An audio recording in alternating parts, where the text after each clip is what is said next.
एक ओवैसी को रोकने के लिए दिल्ली से मोदी अमित शाह आ रहा है। कांग्रेस के बड़े बड़े नेता। बैरिस्टर असदुद्दीन ओवैसी साहब बिहार में एक जनसभा को संबोधित करते हुए बोले, अंतिम सांस तक सीमांचल के हक की लड़ाई लड़ता रहूँगा। दरअसल बिशनपुर न्यूज़ संवाददाता एआईएमआईएम चीफ सांसद बैरिस्टर असदुद्दीन ओवैसी तथा पार्टी के बिहार प्रदेश अध्यक्ष अख्तरुल ईमान ने रविवार को कोचाधामन प्रखंड के सौथाहाट में एक चुनावी सभा को संबोधित किया। इस दौरान एमआईएम चीफ असदुद्दीन ओवैसी ने भाजपा जेडीयू आरजेडी पर जमकर हमला बोला है। ओवैसी ने कहा कि सीमांचल के हक की आवाज़ किसी पार्टी ने नहीं उठाई। सीमांचल में काफ़ी पिछड़ापन है। क्षेत्र में शिक्षा, अस्पताल, बेरोजगारी तथा पलायन मुख्य समस्या है। मजलिस के कारवां को रोकने के लिए कुछ जोकर भी सीमांचल में आए हुए हैं। वहीं पार्टी के प्रदेश अध्यक्ष ईमान ने कहा कि असदुद्दीन ओवैसी ने सीमांचल की आवाज़ को लोकसभा में मजबूती के साथ उठाया है। क्या कुछ कहा है, आप उनकी ज़बानी सुनिएगा। हुक्मरानों को चीख मार कर सुनाना चाहते हैं। असदुद्दीन ओवैसी को अल्लाह ने उस नेमत से नवाजा कि तुम्हारे दिलो दिमाग में जो नाइंसाफी का तूफान उमड़ रहा है सीमांचल के ताल्लुक से, ओवैसी उसको अपनी जबान पर लाकर जालिमों तक पहुंचाने का काम करता है और मैं करता रहूंगा।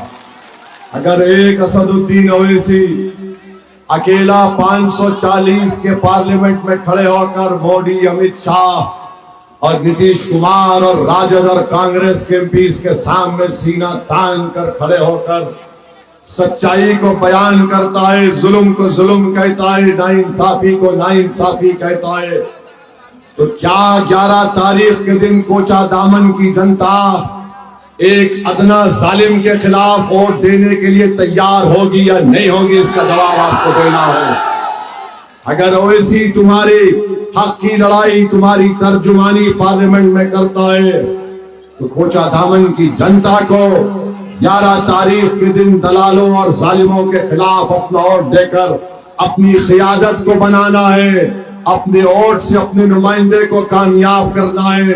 और अगर मास्टर कल रात कोई मिठाई बांटते हैं तो मिठाई दबा के खाइए, मगर सुबह में पतंग छाप के वोट दीजिए। अगर मास्टर के लोग डराने का काम करते हैं तो मैं ये जिम्मेदारी हमारे गुड्डू बाबू को देके जा रहा हूं। गुड्डू बाबू देख लेंगे उन लोगों को। और याद रखो, गुड्डू बाबू के साथ ओवैसी खड़ा है और अल्लाह हमको कामयाब करेगा इंशाअल्लाह। जालिम हारेगा, जालिम रुस्वा होगा और जालिम को बदतरीन शिकस्त आप लोग अल्लाह के फजलो करम से देंगे, पतंग छाप को डालकर। ओवैसी पार्लियामेंट में जितनी तकारीर किया, कभी भी किसी पर हमने एहसान नहीं किया। ये मेरे अल्लाह का करम है, मेरे लतीफ का करम है कि अल्लाह ने इस गुनाहगार को गरीब और मजलूम अवाम के लिए लड़ने का मौका फराहम किया। मैं जिंदा हूं, जब तक जिंदा रहूंगा पार्लियामेंट के दरो दीवार को हिला के रखा। सीमांचल की सरजमीन पर जो जालिमों ने नाइंसाफी की, हमने उनका जीना हराम कर दिया। आज देखो कोचाधामन की जनता एक ओवैसी को रोकने के लिए दिल्ली से मोदी, अमित शाह आ रहा है। कांग्रेस के बड़े बड़े नेता भाई बहन आ रहे हैं। उत्तर प्रदेश से अखिलेश आ रहा है, सब आ रहे हैं। अरे याद रखो, एक मर्द मुजाहिद का मुकाबला ये कमजोर लोग कभी नहीं किए, ना कभी करेंगे इंशाअल्लाह ताला। किसी के जबान पर सीमांचल नहीं आता, कोई सीमांचल जिंदाबाद का नारा नहीं लगाता, कोई सीमांचल के माँ और बहनों की तकलीफ को बयान नहीं करता, कोई पलायन को रोकने की बात नहीं करता, कोई अस्पताल में डॉक्टर क्यों नहीं है बिठाने का बात नहीं करता, दवाइयों की बात नहीं करता, जमीन कटाओ की बात नहीं करते। किसान परेशान है, बच्चे परेशान हैं, इन सब की बात ओवैसी करता है। तो मोदी भी आ गया सीमांचल को, अमित शाह भी आ गया, कांग्रेस के दोनों भाई बहन आ गए, तेजस्वी आ गया, सब आ गए। अरे जितनों को बुलाना है बुला लो, यहां पर पतंग छाप घर घर पहुंच चुका है। पतंग छाप कामयाब होगा इंशाअल्लाह ताला। मेरे अजीज दोस्तों और बुजुर्गों, मैं हमारी माँ और बहनों को भी बता रहा हूं कि ये हमारे इंसाफ की लड़ाई है। और अगर कोई ये कहता है कि मजलिस इत्तेहादुल मुस्लिमीन वोट काटने के लिए आई, तो दुनिया का सबसे बड़ा झूठा है। मैं बुजुर्गों से अपील कर रहा हूं कि आप नौजवानों की सरपरस्ती करिए। मैं अहले दिल से भीख मांग रहा हूं कि आप रात के अंधेरे में उठकर जो रब्बे करीम को राजी करने के लिए सर्वसजूद होकर उसकी मोहब्बत और खौफ में आंसू बहाते हैं, एक कतरा आंसू उस पार्टी के लिए आप बहा दो जो सीमांचल की जनता के इंसाफ के लिए पतंग छाप कर रहा है, ताकि यहां से हमको कामयाबी मिल सके।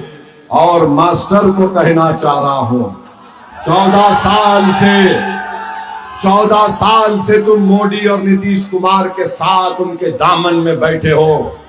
तुम कोचा दामन में एक गवर्नमेंट का पीएचसी का अस्पताल में तुम एक डॉक्टर को दिन में 5 घंटे नहीं बिता सकते। तुमने यहां पर कोचा दामन में डिग्री कॉलेज नहीं बनाया, तुमने कोचा दामन में रेलवे स्टेशन नहीं बनाया।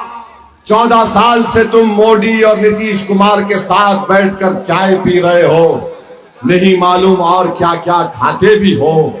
मगर हम तुमसे पूछ रहे हैं, सत्ता में तुम थे, मुख्यमंत्री तुम्हारा था, देश का प्रधानमंत्री तुमको इज्जत से पुकारता था, आओ मास्टर मेरे पहलू में बैठ, मैं तुझे चाय बनाकर पिलाता हूं। बताओ मास्टर, तुमने कोचा दामन के लिए क्या किया? आज तुम रोते हो, रो के बोलते मैंने खिदमत की।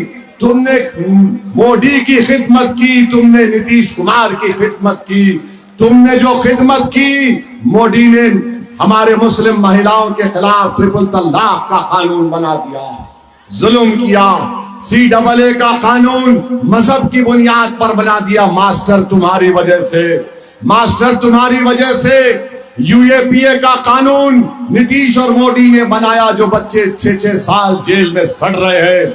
मास्टर तुम्हारी वजह से वक्फ का कानून बन गया। जब तुमने देख लिया कि अब जीतने का रास्ता नहीं है, तो अचानक कूद गया और राजद के पास चला गया। इजहार हस्बी के पीठ पर खंजर घोंपने का काम तेजस्वी यादव ने किया।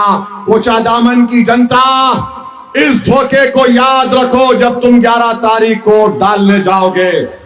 और हम मास्टर से पूछना चाहते हैं, तुमने इंसाफ नहीं दिलाया, मगर कोचा दामन और सीमांचल की जनता से बताना चाह रहा हूं, याद रखो सोनता की जनता, पटना से इंसाफ नहीं मिलेगा, दिल्ली के बादशाह से इंसाफ नहीं मिलेगा, हैदराबाद से इंसाफ नहीं मिलेगा। इंसाफ मिलेगा जब तुम पतंग छाप के सियासी क़यादत को सीमांचल में बनाओगे। इंसाफ मिलेगा जब तुम सरवर आलम को अपना नया विधायक बनाओगे। और तुमने कभी किसी को चाचा के नाम पर वोट दिया, कभी भतीजे के नाम पर वोट दिया, कभी कहा कि ये फुला का बेटा है, ये फुला का भतीजा है। आज हम तुमसे अपील कर रहे हैं कि तुमको और आपको और हमको सिर्फ सीमांचल के नाम पर पतंग छाप को वोट देना है। क्या आप देंगे? इंशाअल्लाह।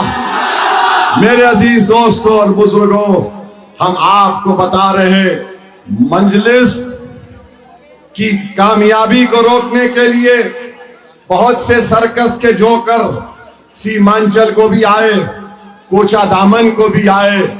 ये सर्कस के जोकर हैं, अपना कर्तव्य करके चले जाते। तुमने काम किया, सीमांचल की जनता 11 तारीख को पतंग छाप को बटन दबाएगी। मेरे अजीज दोस्तों और बुजुर्गों, निफाक और इंतशार का शिकार मत होइए। याद रखिए, ये मास्टर इलेक्शन हारेगा इंशाअल्लाह ताला। और तैयार हो जाइए, मास्टर दोबारा नीतीश और मोदी के पास चला जाएगा। ये नहीं रुकेगा। इसको वोट डालने का मतलब ये भी डूबेगा और आपको भी डूबेगा। तो इसलिए मास्टर की इस कुलाटी मास्टर है, ये कहीं पर भी कुलाटी मार सकता है। और हम आपको बता रहे, हमारे सीमांचल के हिंदू भाइयों को बता रहे, मजलिस सीमांचल की लड़ाई लड़ रही है, क्षेत्र न्याय की लड़ाई लड़ रही है। आप इसमें हमारा साथ दीजिए। क्या भारत के संविधान में, नौजवानों तुम पढ़े लिखे हो, भारत के संविधान में दफा 38 उठाकर पढ़ो।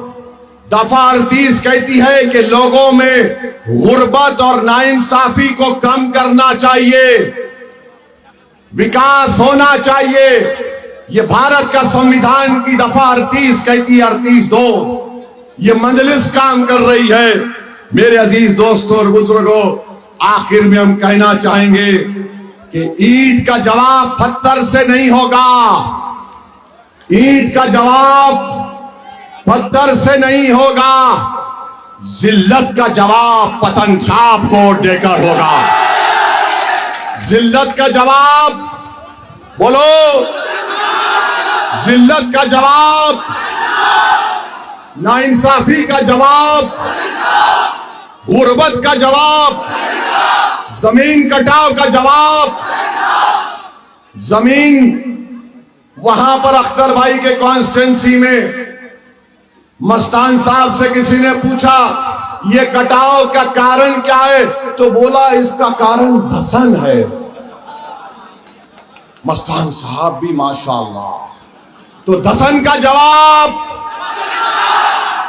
टूटे पुल का जवाब, डॉक्टर को अस्पताल में लाने का जवाब, दवाइयों का जवाब, बच्चों के स्कूलों का जवाब, सीमांचल से नाइंसाफी का जवाब, जिसने घुसपैठिया बोला तुमको उसका जवाब, जिसने तुमको नमक हराम बोला उसका जवाब, एनआरसी का जवाब, बेरोजगारी का जवाब, पलायन का जवाब, डकैती का जवाब, वक्फ कानून के खिलाफ गद्दारों का जवाब, गद्दारों का जवाब।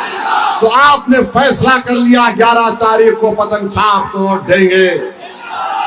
और अगर मास्टर साहब मिठाई दे रहे हैं तो तबरुकन खा लो, छोड़ना नहीं। 14 साल से नीतीशवा ने इनको बहुत मिठाई दी। और जो दलाल, जो कॉन्ट्रैक्टर गांव-गांव जाकर बोल रहे हैं, याद रखो यहां से पतंग छाप कामयाब होगा, मास्टर नहीं होगा इंशाअल्लाह। तो लगाइए मेरे साथ नारा, सीमांचल जिंदाबाद, पतंग छाप जिंदाबाद, इज़हार असली जिंदाबाद, अख्तरुल ईमान जिंदाबाद, गुलाम सरवर जिंदाबाद, सुरजापुरी जिंदाबाद, कुलैया जिंदाबाद, शेरशाहवादी जिंदाबाद।